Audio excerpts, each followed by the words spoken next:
Now, Premier League clubs will meet today with profit and sustainability rules on the agenda. There's been speculation points deductions could be scrapped at the end of the season.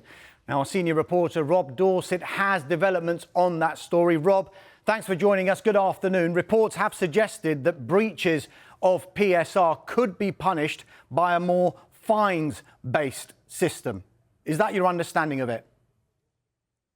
Look, Dharmesh, that was certainly on the agenda for some clubs, and I'll explain a bit more about that in a moment. But I've been speaking to an awful lot of people on this subject in recent days, weeks, months, and it's been made very clear to me today by all of them, and this is a significant headline, I think, that points deductions for clubs who breach the Premier League's financial rules, the profit and sustainability rules, are here to stay. That isn't going to be replaced by a fines-based system. And clearly that's significant because there will be an awful lot of changes to the PSR rules. The Premier League clubs, all of them, are meeting right now in a scheduled shareholders meeting to discuss profit and sustainability rules and what changes need to be made, because there has been an awful lot of controversy around it this season. But there's a lot of fans who would like to see points deductions scrapped as well, but that isn't going to happen as I understand it. And the reason it's so controversial is we've seen so many clubs charged this season and previously with breaches of the financial rules. Nottingham Forest, of course, deducted 4 points, currently appealing against that. Everton originally deducted 10 points. They appealed against it, got 6 points deduction, and a further 2-point deduction from them. On Monday, they're appealing against that as well. Leicester City, once even in the Premier League, have been charged by the Premier League with breaching their rules in their final season before they were relegated. And of course, more than 100 charges still hanging over Manchester City for alleged breaches of the financial rules. So going forward, all the people I've been speaking to have made it very, very clear to me that clubs who break the financial rules will still be given points deductions. They still will be taken to an independent financial tribunal, an independent commission who will decide the level of the fine.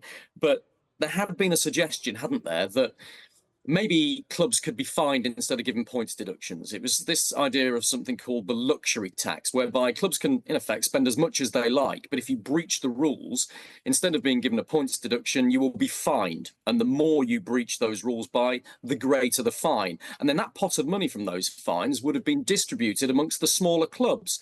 Now, my understanding is that there were some big clubs who liked that idea and 1 or 2 small clubs who liked that idea too, because they said, let the big boys go and spend lots more money than they're supposed to. We'll get more of an income from them, from the fines as a result.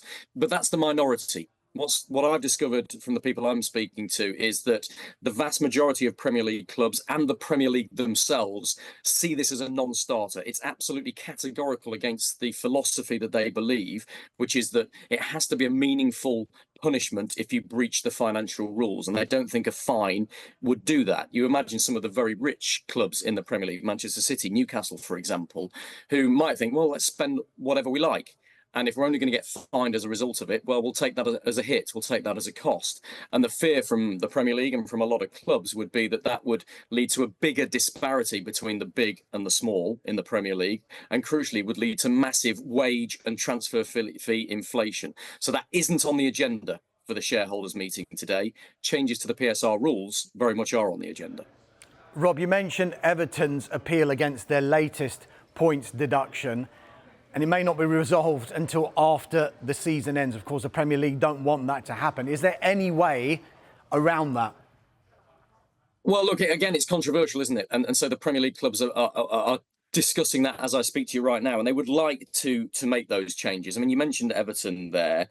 Their appeal against their latest points deduction may not be concluded until the week after the Premier League season ends. They have to have it sorted by May the 25th at the latest. But then that leads to this potentially chaotic situation whereby clubs don't know who's going to be relegated, even when they've kicked their last ball of the season and they've completed all of their matches. That is not satisfactory, is it? That's chaotic. And that's something the Premier League clubs are discussing right now, and they're looking to change the timescale for which those punishments come in. But I think fans and clubs have to be realistic here and think, well, what do we want? Because the previous system was that clubs who breached the rules were punished in the following season, in the following financial year. And a lot of clubs understandably didn't like that, because if you were relegated in a season when somebody breached the rules and that club's being punished the next season, you don't get any benefit from it. And you might not have been relegated had they been punished in the same season. So that's why the fast track punishment rules were brought in for the start of this season. And that's led to a situation whereby we've got this messy ending in terms of relegation.